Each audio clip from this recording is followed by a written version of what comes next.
Mairie de Korogo, village Onessi.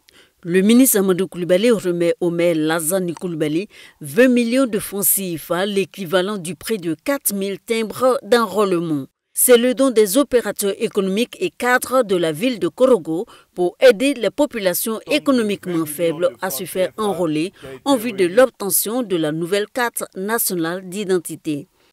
Les timbres seront donnés à ceux qui en ont vraiment besoin, à ceux qui sont démunis, à ceux dont on connaît les difficultés financières. C'est pour cela que le ministre a demandé qu'on crée une équipe qui va gérer tous ces fonds-là. Donc je lui dis merci. Selon les statistiques de l'Office national de l'état civil et de l'identification de Côte d'Ivoire, Onessi, dans le département de Korogo, la population cible à enrôler est estimée à 325 828 personnes. Seuls 136 000 sont enrôlés. Après la fermeture du village Onessi, les enrôlements se poursuivent dans les différents centres en ce qui concerne la ville de Korogo.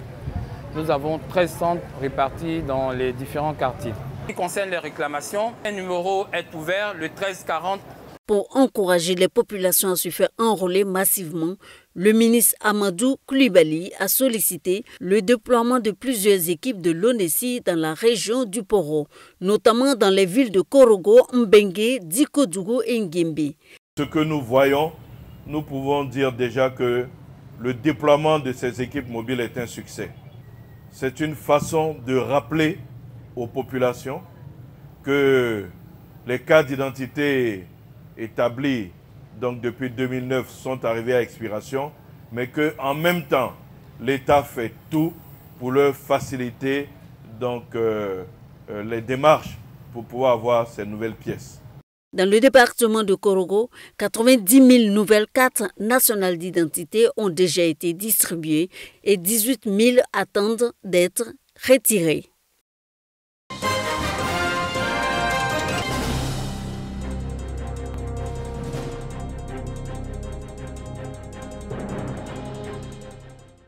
Rendre son cadre de vie agréable, paisible et beau. C'est l'objectif du Salon international de la décoration d'Abidjan.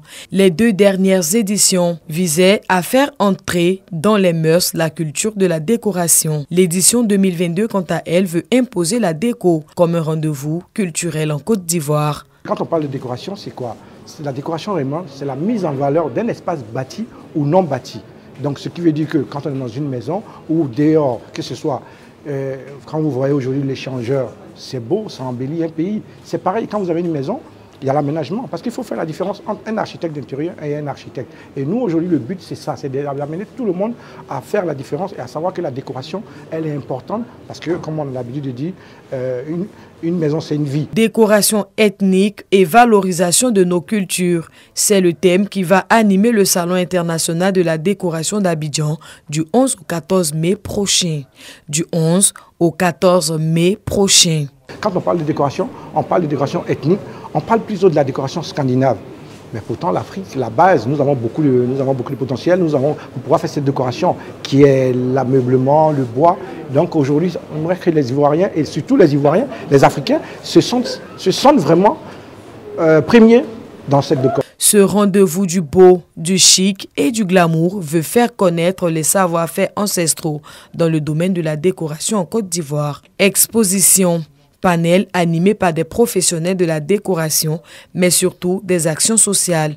Les organisateurs entendent réhabiliter et équiper d'une bibliothèque l'école primaire publique Eboakro dans la ville d'Aboisseau.